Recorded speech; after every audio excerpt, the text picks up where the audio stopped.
એસડીઆરએફની જે કેન્દ્રની જોગવાઈ છે એની પણ જે જોગવાઈના આધારે જે મળવાપાત્ર રકમો છે એમાં 563 કરોડ રૂપિયા એ કેન્દ્રની એસડીઆરએફની જોગવાઈમાં આ પેકેજમાં મળવા જઈ રહ્યું છે.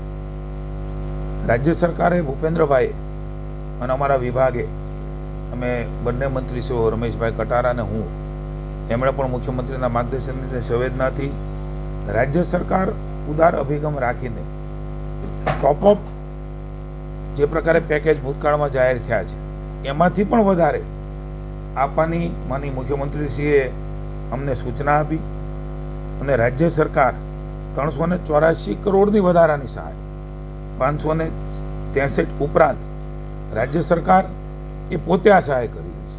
એટલે કુલ મળીને 947 કરોડનું કૃષિ રાહત પેકેજ એ માનનીય મુખ્યમંત્રી ભૂપેન્દ્રભાઈના માર્ગદર્શન નીચે આ 5 જિલ્લા અને 18 તાલુકાઓ માટે ખાસ કરીને વાવથરા ત્યાં ખૂબ મોટું નુકસાન 50-60 વર્ષ સુધી આ વરસાદ નહોતો આવ્યો એવો એક ધારો વરસાદ પડી ગયો.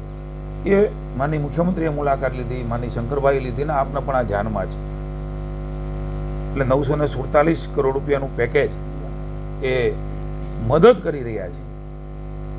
એને બેઠા કરવાનો સરકારનો પ્રયાસ છે.